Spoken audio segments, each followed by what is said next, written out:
Welcome to a brand new episode. I forgot what episode it was. Don't do all that. Why? People can see. Exactly. Exactly, Melissa. You're not only hearing us. Well, you might actually just be hearing us, and we're letting you know you could also see us. Yes.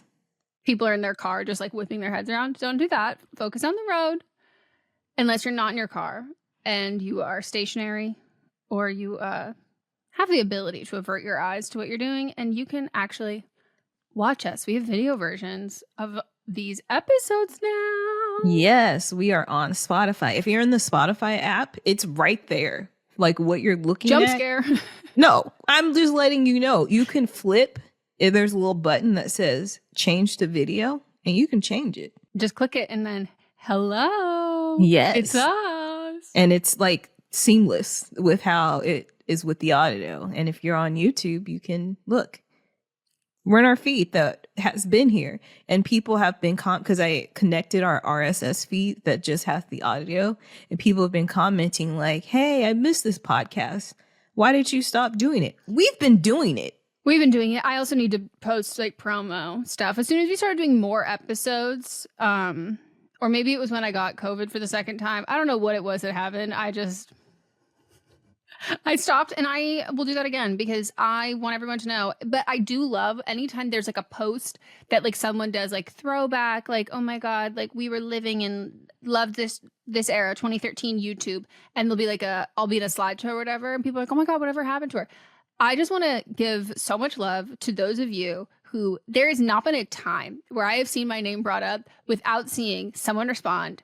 She has a lovely podcast with her friend Melissa. Like 4 episodes come out a week. You should listen. She still makes YouTube videos. And I'm like, thank you guys so much because you are doing a better job at promoting the podcast than I am. And we will get better at that because we love what we do. And now you have a video version. So we have makeup on. We look gorgeous. If you are lost and you're like, what have y'all been doing? Because I legit haven't seen or heard from you. One, our videos are still very much alive and well. They're on Patreon. You can see, here's a little, my finger's completely over it. Mm-hmm. Patreon. Lovely. All of our videos are up. You can watch all of videos for Don't Blame Me, which is our call and advice show, or you can write in now. But am I wrong? Which, you know, if you don't take our advice or you may be wrong in a situation, those are up too. And then we have our auxiliary episodes, one of which you're listening to, Fisting Friday. That's just where we catch up. If you're watching on YouTube, fisting is because we're here for justice. Exactly. It's never meant anything else, you fucking nasties. Right. And if you also are like, oh, I have to like, you can join our Patreon. We have like lots of lovely things there. We do live streams. It's very fun. Mm-hmm. But the audio version of the podcast is also everywhere. And then we also have See You Next Tuesday, where what's great about But Am I Wrong is that you get to participate. We put polls up on Instagram where you can vote on the situations that we ourselves, our listeners, and then just the general public or people in the news, social media may be wrong about. And then we discuss it and then do a little catch up after that too. It's a great time. So we're so happy if you're joining us here for the first time, or you've been here for a while and now you're like, finally, I get to see more of your gorgeous, stunning faces. And that's what we're here for. So we have to get into it because I saw you finally did it. Yes. And I know I told you on Monday that I was going to see Wicked, and I saw it on Wednesday. Oh, you know what I did? What? I opened my... Find My Friends, and you just kept checking every night to say, is she at home or is she at the theater? And that's what I did. Yeah. Hey, and that's fair. Yeah. I was so worried because we almost were like, is yesterday going to work? And I was like, if I don't see it before Thursday, and I didn't tell Motzes because I didn't want to put pressure on him, but I'm like, if I don't see it before Thursday, Melissa's going to fucking kill me. But granted, we were going to see it on Tuesday. We were very ready to see it on Tuesday. I went to the eye doctor, and I wanted to hear about this experience. Yeah. So I went. It was, oh my God, it was so easy. Melissa, it was 10 minutes from my home. I was like, that was fantastic. I did street parking at a hospital. Crazy. And I also was not, I would say like there was a little bit of my car butt that was in a driveway, like just a little bit. Oh, And it was such a I slow don't. part of town that no one, I was in there for an hour and then I came out, my car wasn't towed. You said car butt, and I was like, Yeah, the the butt of my fuck is car. that? But yes, the What else would you trunk, call that? the ass. Yeah, the butt, an Mhm. ass and a butt are the same. And when they were doing my appointment, she was like, okay, so we're going to dilate your eyes. And she immediately goes, oh, your eyes are already pretty dilated. And at that moment, I should have said, so can we just not do that? Because I said, I was like, I have very light, sensitive eyes. And then when she was doing it, she was like, oh yeah, you don't have much pigment in here at all. And I was like, yeah, I've heard that. I have very, very light, sensitive eyes. And I also take allergy medications. I have ADHD. I'm on Adderall. Like my pupils are open. relatively large all the fucking time. Like all the goddamn fucking time. And that's also why like I have to turn all the lights on. Like I can't function in the fucking dark. I can't. Mm-hmm. And she put the drops in and she would do like a couple of different kinds of drops. And when she was like, oh, do you need sunglasses? And I was like, no, I have some, because also they're prescription sunglasses and like they didn't put drops in and now I can suddenly see. Like I still need my prescription. Mm-hmm. Also, and I tell you, when I walked outside, I was like, do they think someone else is driving me home? Because what the fuck is this? And I realized that I can see things far away. I've got my glasses on. My eyes are so You fucking. Just realized that? No. But like it, In the my eyes dilated were state. dying, and I was Okay. like, "Holy shit!" Because I look at my phone and I'm like, "I'm drunk. Like I'm absolutely wasted. I have the spins. Like I can't see anything. Like it's so bright and blurry." And I was like, "I can't drive." And then I like look up, and I was like, "Oh, okay. It's just the close up stuff. Like it's the high contrast close up stuff that's getting bad." And I still don't know if we should be driving in this situation. no, me neither. But apparently you can, and it was fine. But it was so bright. Melissa, it was so bright. I was like, tears are streaming down my face the entire car ride home. She says I can get contacts. Tears in the eyes. Don't think that's a way to be driving home. Like I said at the beginning, it was only 10 minutes from my house. I listen and fine. I judge. And you know where most accidents happen? Honestly, that's within a mile. This was more than a mile. And you had to still get within that mile to get home. Yes, but we've been over this once. I'm a fantastic driver. You can't even deny that. You've said that before, unprompted. I've been in the car with you a time or two. Oh, don't downplay it now. You were fine. Shut the fuck up. You're not your fiance, I can tell you that. And she means that in a derogatory way because I love that man to death. That man is not the best behind the wheel. But Melissa's lying. She knows I'm a great driver. But so I was don't care if your vision is obstructed. No, but my vision's not. It's tears up close. You have tears in your eyes though. Oh no, they're not staying there. They're dropping very easy. But that's me every time I go outside because of the sun. Okay. So let's continue. It was fine. But I was like, I realized that I was like, I don't think I've had my eyes dilated since high school. Like, I don't think they didn't do it the last time I went to an eye doctor appointment. And I was like, yeah, I don't know that. Maybe they did it before I got LASIK. I don't think they did, but like it has not, I have not dealt with the aftermath of dilated eyes since high school. And I get home. What about when you did drugs? Well, so that's a different kind of dilation because they feel different because you don't know your eyes are dilated. Like it's the same way it was like when I take my allergy meds and your eyes get dilated, or my Adderall or whatever, your eyes get dilated. That you don't even notice. Just to be clear, you haven't done any drugs in years? Never. Oh, I've never done drugs in years. No, I really haven't. They made me, I did not feel like good. 10 years. Yeah, in my tummy. Made me really, and I already shit myself all the time, and not like my pants, but like, you know, it's an emergency. And there's no worse place than being in a fucking club in Vegas, shitting your brains out. Like that's just like, it's not the vibe. But I get home and I'm like, okay, you know, I'll like have some lunch. I'll drink some water. I'll chill out, do a little bit of work maybe. Cause my computer, like it's kind of far away. And then I'm like, I can't read my phone. I'm like really struggling. And I'm like, okay. And then finally, with my eyes squinted, sunglasses indoors, and my computer as far away as I can have it while I can still type, I type in, how long does eye dilation last? And it says, if you have brown eyes, it can last from anywhere from an hour to 4 hours.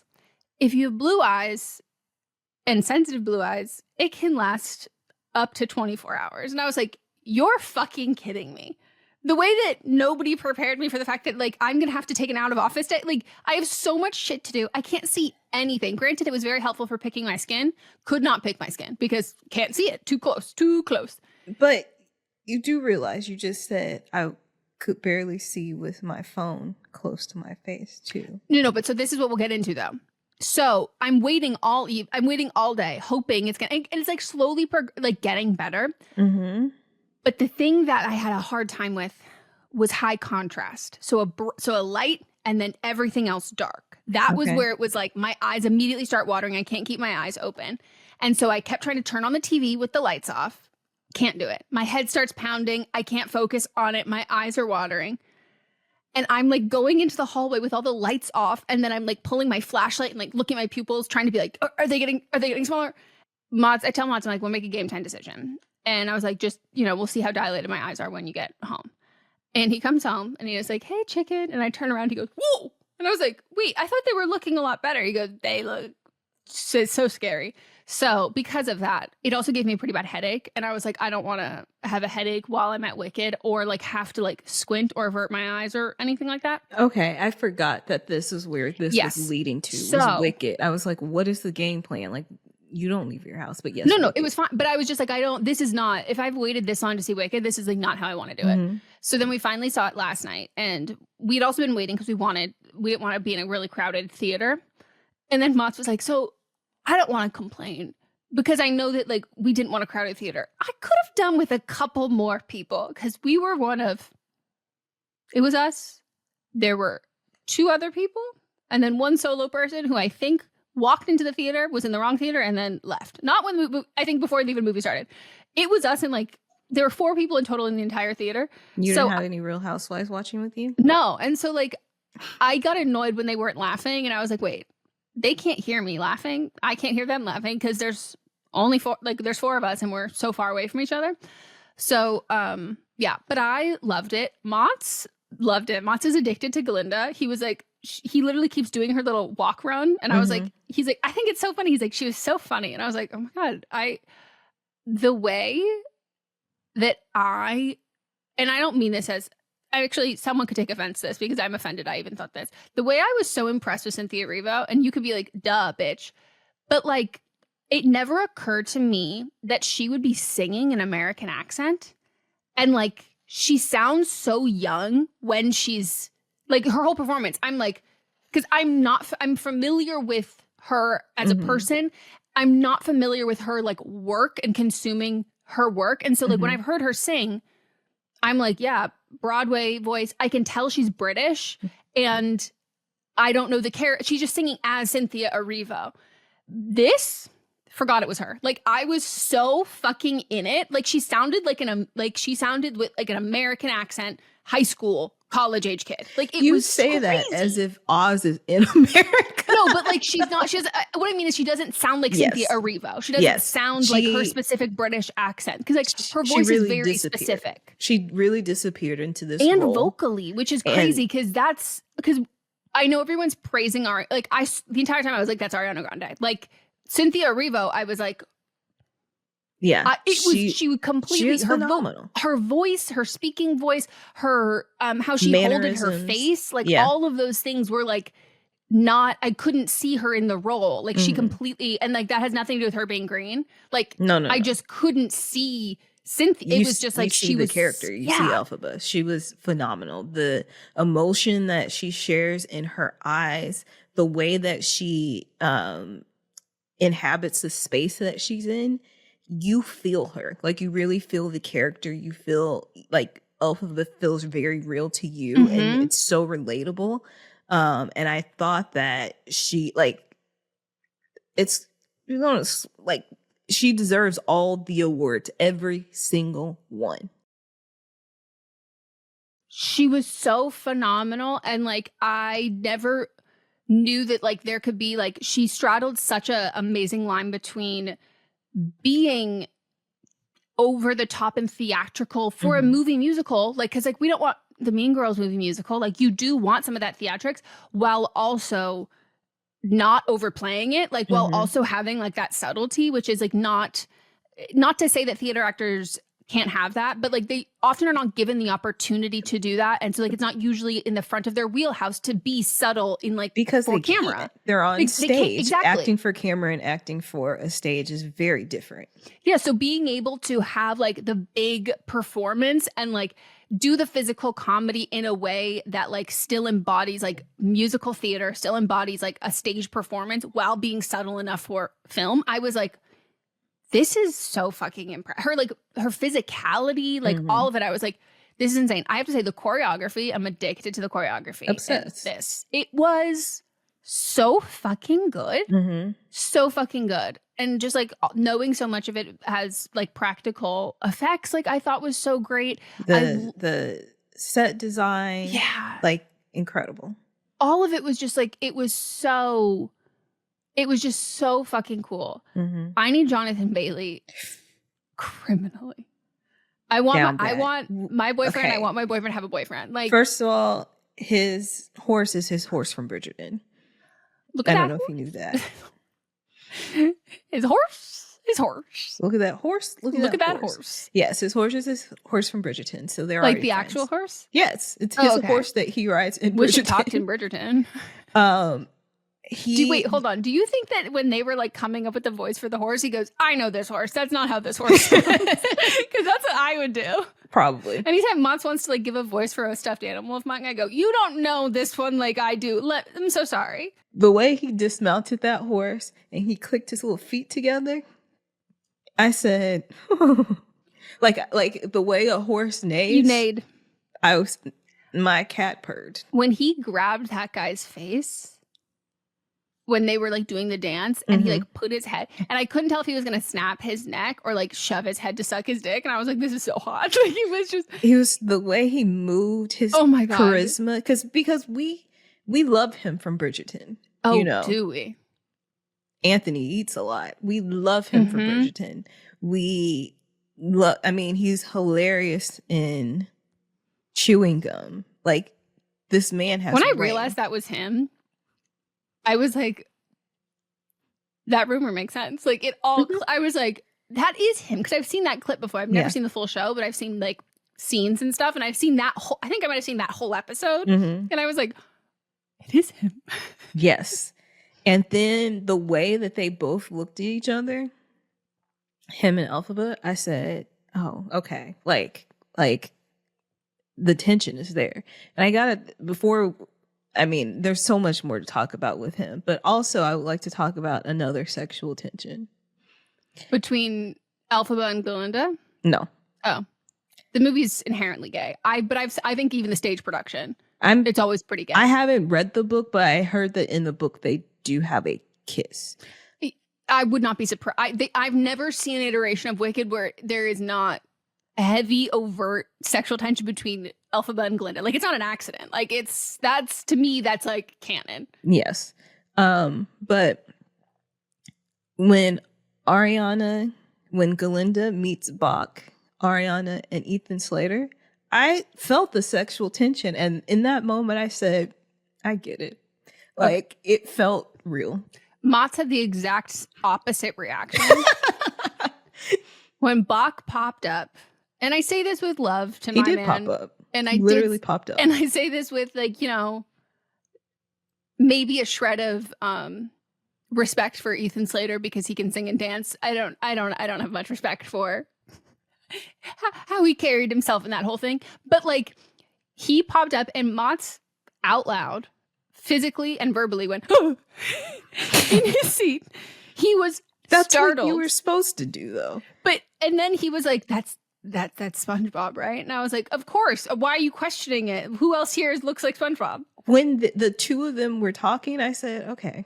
I also saw a clip of Bowen Yang on Trisha Paytas' podcast saying, like, by the way, he's like jacked. And I was like, oh. Did you see the lookalike contest?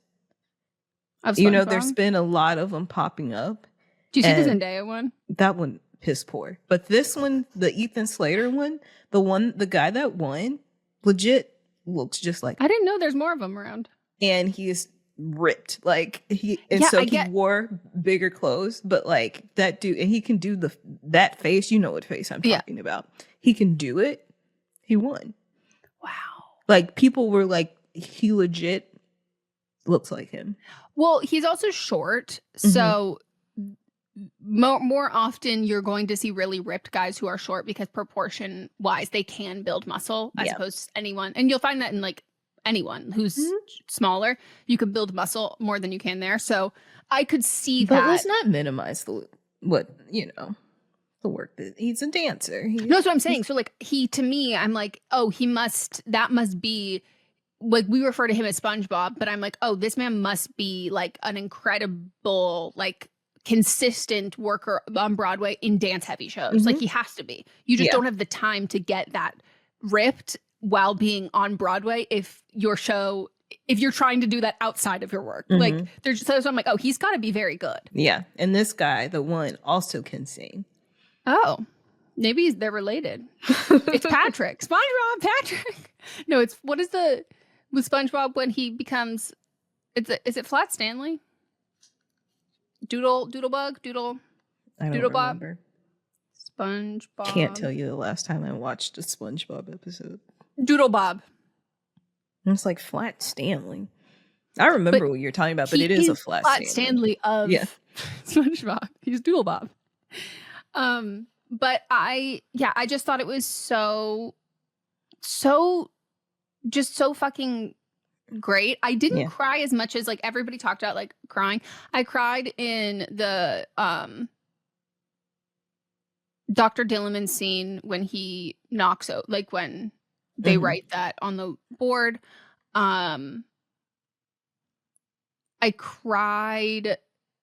I definitely cried I cried in the Ozdust ballroom. Oh, and then I think I teared up at some of the stuff when she was younger, just because that dad played so cruel so well. Yeah.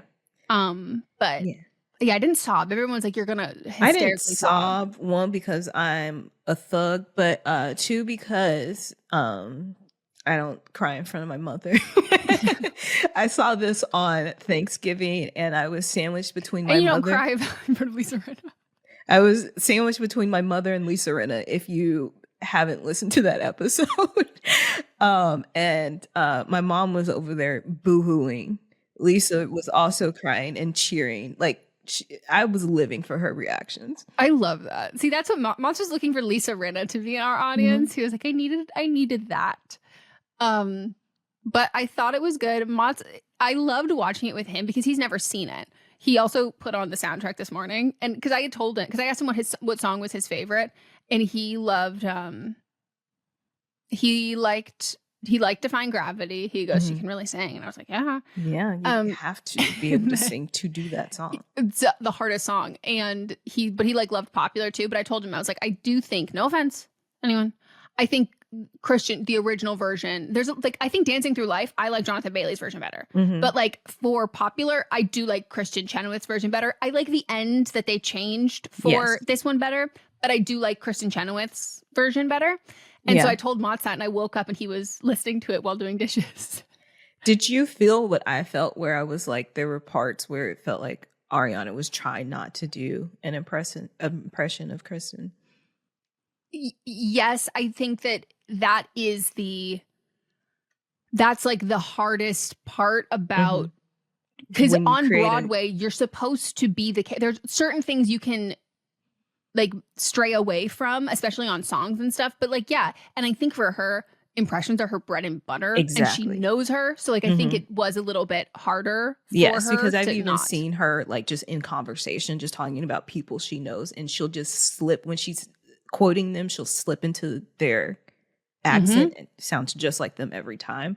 It was just, sometimes it just felt like when she would do that kind of like growl that Kristen Chenoweth does, it was like, oh wait, I need to pull back a little. I thought she did an incredible job. Oh yeah. Yeah, but I'm a fan of Ariana's acting, as I have said on But Am I Wrong? Oh yeah. No, she's great. Did you see Keke Palmer do her Ariana Grande impression? I don't think so. Keke did an impression, and it sounded just like Ariana. And I was like, oh, I need these two girls in one of those impression shows. I need both of them together because they've known each other forever. She's talking about going to Ariana Grande's, I think, Sweet 16. Yes. And then that's the clip. when she's talking about it. Oh, then I must have seen it then. No, I did see it because she went because the thing is, if you haven't seen it, Ariana had Patti LaBelle come out at her sweet 16th birthday party, and Keke is like, so take me, why? It's not, we're not having the Pussycat Dolls perform. It's No. not Britney Spears. It's look who's coming. Right. And Patti LaBelle is an icon, a legend. Ariana loves her. They've been together on multiple things together. She had Ariana had Patti come and like they sang a duet and it was incredible. But Keke it's was not like, a we are 16 vibe. We are 16. Why? Like most of these people probably don't even know who Patti LaBelle is. But I loved it. I personally loved it. Great. It was incredible, iconic. Patti LaBelle famously calls her that little white black girl. Well, that was like what Keke was saying. She was like, you see Ariana Grande going up there like, this is a girl from like Boca Raton, and she's got like a lot of like white kids at her sweet 16, and she just pulls up Patti LaBelle, and it's like, oh, okay. Yeah, but this is why, Ariana is like at Aretha Franklin's funeral singing, because she is respected by the icons. Because she can fucking sing. Yes, broken blow. She can wholeheartedly. But I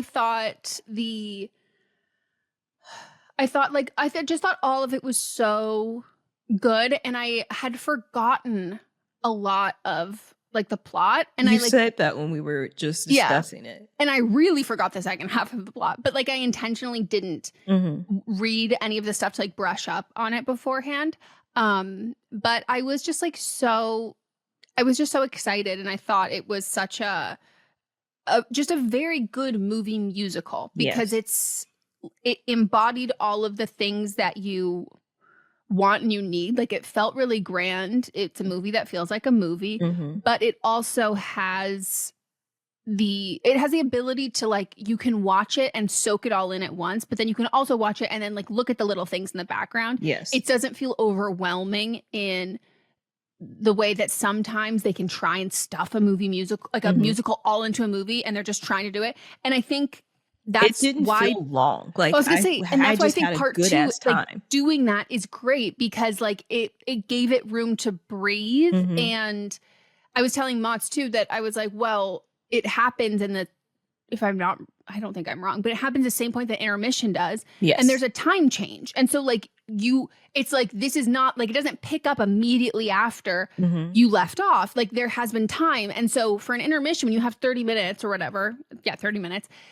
30 minutes? You have 30 minutes. When you have that time, you have time to digest and process it. And so when it has the time jump, you're like, that makes sense. But in a movie, you can't just have like a screen that says this much time later. Like it doesn't have the same effect. And so I think like the part two is genius, and because I didn't feel like anything was left out of this. It just felt like more. Like it felt like nothing was missing. They had just given us more. And I loved Bowen, and I'm dying at all of the times that Bowen is not on camera. Like you can't see his mouth moving, and they kept the audio of things that he said about that, thinking that he was another episode, gonna be off. And I was like, it never crossed my mind that he would literally not, it would be his back.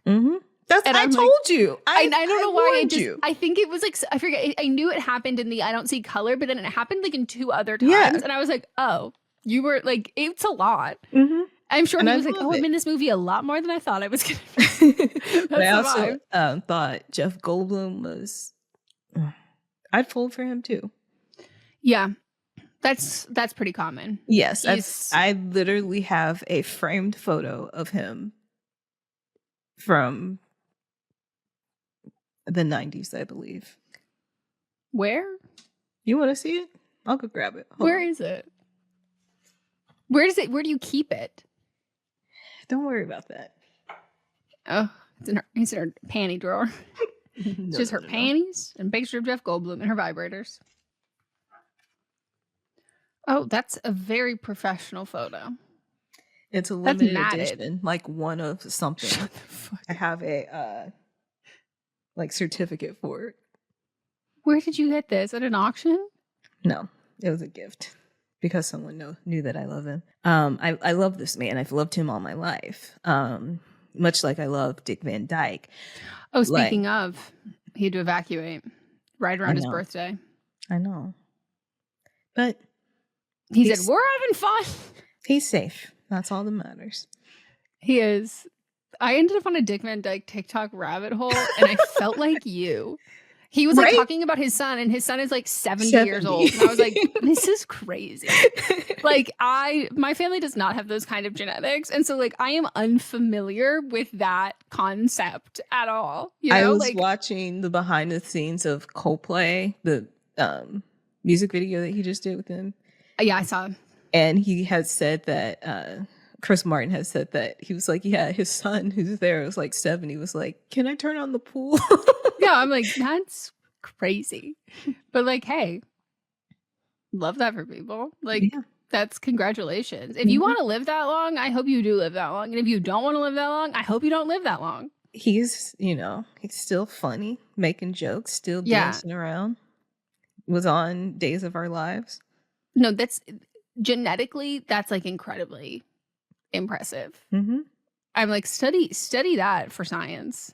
Because again, that is not my genes. We don't got that. Like that's lovely. So yeah, I loved it, and I want to see it again, and I just want to listen to the music. And Mott's will literally always be like, and he's done this for the last like 2 weeks. He'll be like, sing me one of the songs from Wicked, and I'm like, you should know, I can't even earnestly try to sing any of them because they're so fucking hard.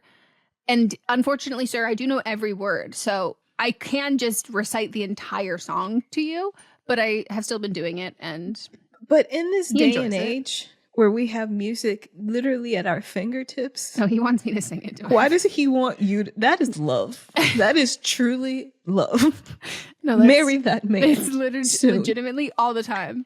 Also, anytime he's reading a book, he goes, "Do you want me to read it out loud to you?" And I'm like, "I'm okay." Or if I'm reading something, he goes, "Do you want me to read it out loud to you?" I'm like, "I'm good." Does he want to come narrate a book that I direct? An audiobook?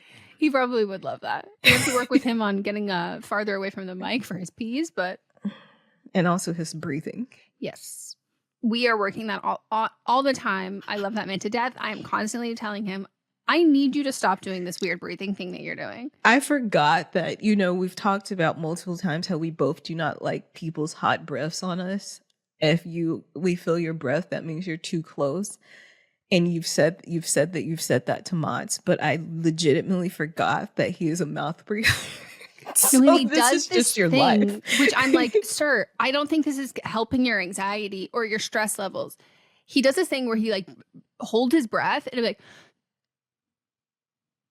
like, but he holds it for as long as possible and then breathes out. And that's just how he breathes. And I'm That's like, also how I breathe. But when I'm around people, I'm aware that I need to control it. That's also how my father breathes too. It's not good for your anxiety. I can't aware. imagine it is good for your, and he'll be like, I'm just like so anxious. And I'm like, how about we don't hold our breath?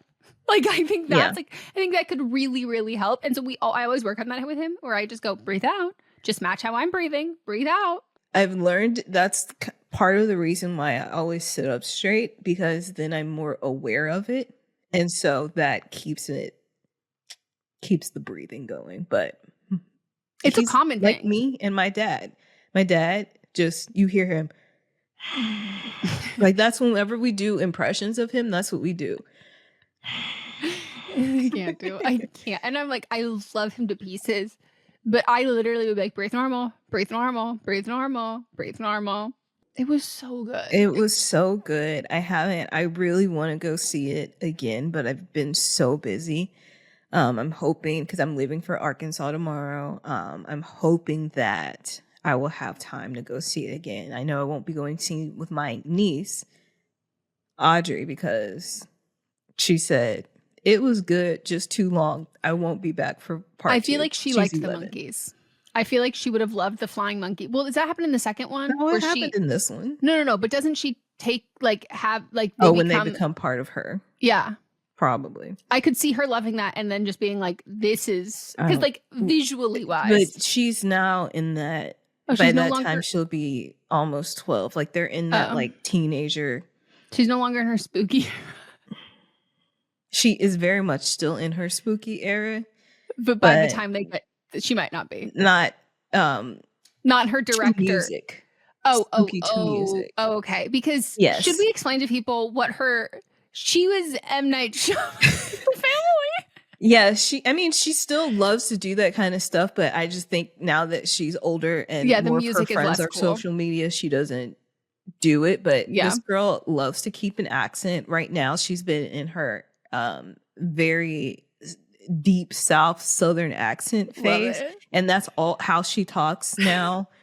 And it's been going on for about 6 months. She had a phase before where she was just talking in a British accent, but sometimes she would do the posh accent. Mm-hmm. She was trying to do that Love Island. Yeah, the Love Island makeup effect, which she captured very perfectly because she's made for the theater. No, she's just not musical theater. Yeah, no, she's a fucking star. She's also like she's not bossy, she's the boss. She's like big director energy, and like anything that has like henchmen or minions or like someone where it's like, okay, now these people do whatever you tell them to do. I was like, oh, she's gonna love that. Yes, and so she's made several little short films that are very scary.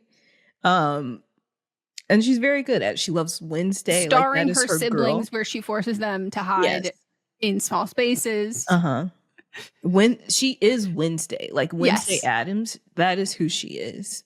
She did text me yesterday and she was like, when we're on the phone, she's at the face now, we're on the phone. She doesn't really want to talk, but she'll say hi. Like she's very kind, but she just doesn't want to talk. And, but she texted me like yesterday and she was like, when you come, can we go shopping like we did last year? And I said, of course. And she's like, and then I want to go to Chili's after. I said, okay. I'm obsessed with her. She's so funny. Yeah.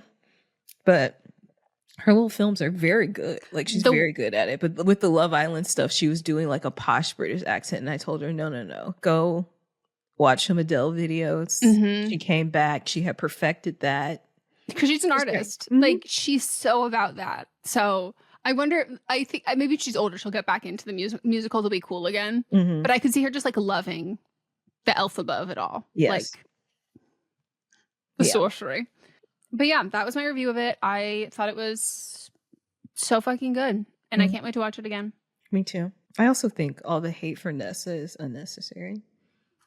Like, I get it, but she's also. Do you remember what happens in part 2? Oh, I know what happens. Well, so that's the part that I think, like, don't hate her that much now. Like, you can find her, like, save it.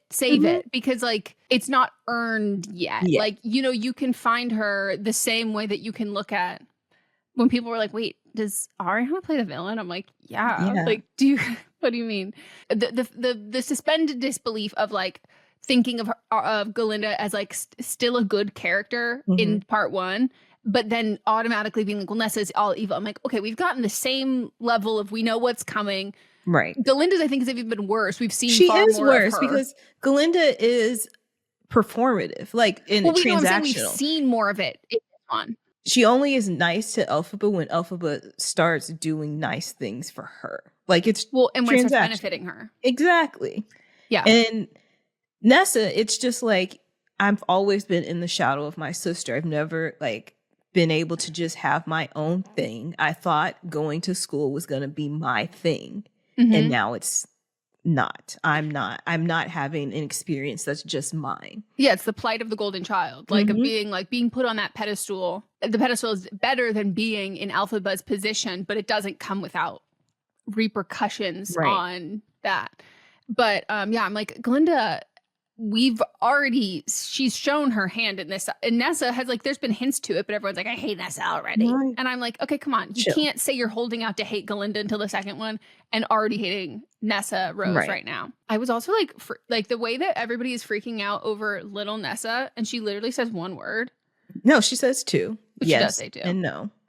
And I was like, whoa, you like when people were like, oh my God, like an absolute icon. And like, I kept seeing these videos of people just like having her say yes and no, like literally like weird. Just being like, do that. And I was like, okay, well, I guess. And then I saw it. I was like, she's in one scene. She's cute, but like, it's a child. Let's chill. Get this child off a press tour. She needs to go to school. Like she needs to play. She needs to play with her friends. Like and like having all these adults be like, say the word. I'm like, okay, this is not because like at first I was like, oh, she's a child actor, and I was like, okay, no.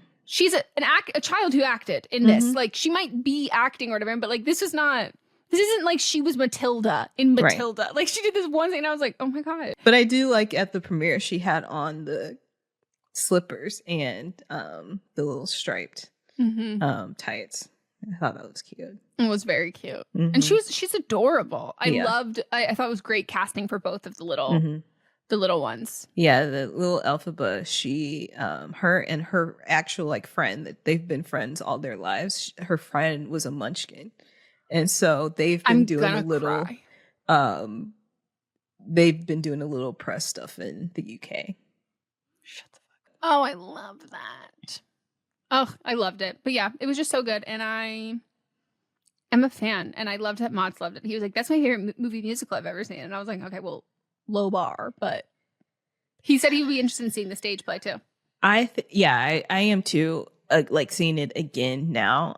Because I wanted to see it like now in comparison of what I've seen of seeing the movie. Did you see Ludacris went to jury duty and he got excused? And he was like, and he's on his Instagram story, be like, these people don't even know who I am. And he takes his mask off and laughs. And the woman goes, are you Ludacris? You're Ludacris. And I just know that she was like, first of all, don't lie on my. I've known you were Ludacris this whole time. Don't tell your people that nobody knows you're Ludacris. I, sir, was being polite. Right. I know you're Ludacris. I thought we weren't talking about it. But if you want to talk about it, let's talk about it. You're Ludacris. I'm sure when he cut the camera, they actually talked about it. I just thought that was hilarious because I think he does this on purpose because there was another video of him walking through the airport and he had a mask on, of course. And I think it was during the pandemic. And he's like, nobody knows I'm Ludacris or something like that. He was wearing a Ludacris shirt. Luda, baby. I love that. First of all, that man has the most distinctive voice in the world. Secondly, I would say... also the shape of his head. Well, I was going to say, specifically, I don't need to see the nose. If I can see eyes to the top of the noggin, I know it's Ludacris. Like, I will probably be able to tell from, like, nose down. But if you give me a look at that egg, I know in seconds that's Ludacris. And the way that he was chatting, him and that woman, because he was upset that he got he was looking forward to his civic duty. Yeah, as I do too. And I bring this up anytime jury duty is brought up because I had the same thoughts before, because people think of jury duty as such like impeding on your time and you don't want to be there. As your civil duty, like, it is important to do jury duty because think about who people that are being put on trial are, and you want to be that voice to be there to fairly judge who they are. I think the Luigi trial is going to have a massive shift in how people view jury duty, because people want to be on the jury for that, like, sentence, like for that case, like specifically. And I hope that leads people to be like, oh, because people are learning about jury nullification, and I'm like, I'm hoping that this is, because like you changed my mind with that when you talked about that before, and I think that this court case will also help with that. But Ludacris, you aren't fooling anybody. Luda. I love a Ludacris moment. That woman, she was just like walking beside. They clearly had like became friends, you know. It was his jury duty buddy. And they were walking out and she's like, I've known who this man was this whole time. But then when he said nobody knows who I am, she's like, yeah, this is my time to just... Yeah. She goes, hold up. Oh, yeah. You're Ludacris. Take a step back. I know. I was like, I loved that. Because she was like clearly being polite. And she's like, I'm not going to, blow your spot up. And also like, this is just a man. You're just a man. Like, you're just a guy. And like, you're having to do this. Doing it for the same... Yes. Goal. And like, I don't want you to feel bothered. I don't want anyone to bother. You're wearing a mask. Like, there's those things. And so it's like, I know, but like, I'll play into this fantasy. I'll respect it. But like, don't lie. Don't pretend I don't know. Don't think so low of myself. So yeah, I thought that was so funny. Did you see that Reagan, someone was doing a musical, speaking of musicals, someone was doing a musical based on her and then she had it shut down? It did. Hilarious. Because she also says that she has a trademark for the kangaroo dance.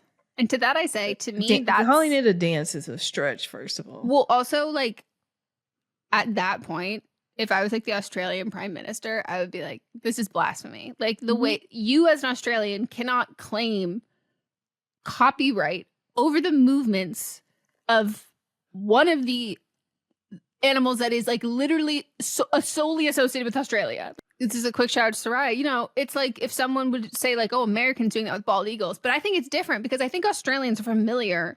I think most Australians have seen a kangaroo. Most Americans have never seen a bald eagle. No. Bald eagles I've seen it on our money. The thing is, even the noise that we associate with bald eagles is not a bald eagle noise. No, we know nothing about bald eagles. No. Like, we need to, like, America as a nation, we don't associate ourselves with bald eagles as, like, a people. Other people not from America are like, oh yeah, America loves bald eagles. No, America loves Applebee's. We love making jokes about it. Yes, but we love screeching. We love going, yeah. Ow! But, like, I can't do it, but I will insert the noise here. Yeah, but, like, that's also, if you were also under the impression, similar to Soraya, that the reason why we had sunroofs was because if the birds fell on our cars, specifically our nation's bird, the bald eagle, because, you know, bald eagles are just dropping out of the sky onto your roof all the time. It's actually not the reason why we have a sunroof. It's for the sun. And it's for a nice breeze. It's called that. Yep. Which I love.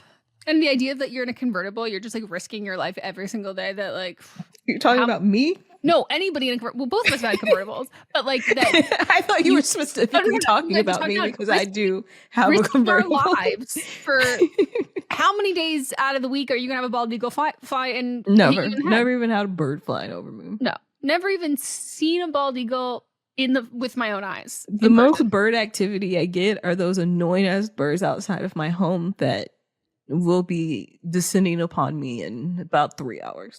Yeah, there is an epidemic of, I don't know what these birds are. I've had them at my place in LA where they start midday and they go through, for my place, they went through the night.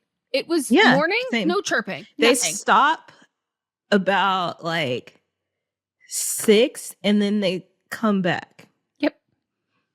They're the way that, like, you think of, like, a cock-a-doodle-doo in the morning or, like, a chirp chirp with the birds. It is the loudest bird you've ever seen. They're squabbling. They're all yelling at each other in the middle of the in the middle of the night. And I'm like, what are we doing here? But to close out this episode, I would like to hold space for the whole space of them explaining the holding space. Mott's during the entire movie kept grabbing my finger and tapping it. Like she did. And every time, even if I'm crying, he would never hold my hand. It was the automatic go-to. Because he wanted to be there for you, but he didn't know how to be there exactly. for you. So watching John M. Chu, like, literally this man's, like, crossing his legs. He's about to piss his pants. He's laughing so fucking hard. And Ariana being like, yeah, I didn't know what was going on. I died. I don't know how many times I've watched this now. It's because so the holding funny. space thing, it was weird. Like, it was weird. The lady that was doing the interview, she is playing into it now too. I think she had, like, a brand deal with Mac, maybe. I forgot what it was, but she was holding Cosmetics? space with them. Yes. Oh, love that. That's not very on brand for Mac. Mac loves to be on top of that shit. But them explaining how, like, Ariana was like, I had no idea what it was, and then Cynthia was like, I didn't either, but I felt like I should. And well, she was like, I thought I understood, and then she kept talking, and I realized I didn't understand. And then when she was like, because I'm in queer media, and Cynthia was like, am I in queer media too? Ariana was like, I think it was giving Victoria. I think we all sang it. I was like, I think we're all in queer media. But when she goes, I've seen it, I died. Like, it is just so funny. And, like, watching it back now, knowing that Ariana is like, I don't know what's going on here, but, like, I'm in the wrong. Like, I had a brain fart moment, and, like, I missed something, and, like, I need to be present. And you just see, like, in her eyes, she's just like, she's performing the compassion, like in the sense of being like, I need to be here. I missed Uh-huh. something, but I have to. yes. It's like spacing out for the first 15 minutes of a lecture and Yes. then like being like, or some before when someone tells you their name Mhm. and you go, I can't go back and ask Mhm. what their name was, but like Mhm. I have to overcompensate being so incredibly present because like now I feel like shit because I missed that Right. 5 minutes. And I'm addicted. Oh. And the fact that it is like she technically it's out Yes. magazine. Now I was like, yeah, queer media, but like Yes. But they didn't we could have been a little understand more what was specific and said, happening. Yes. I'm here with the outlet out. Yes. We all know. But that killed me. So I loved it. Me too. And hold space for us, hold space for the podcast. Yes. Join us on Monday for But Am I Wrong, Tuesday for See You Next Tuesday, Thursday for Don't Blame Me, and then we'll be right back here for Fisting Friday.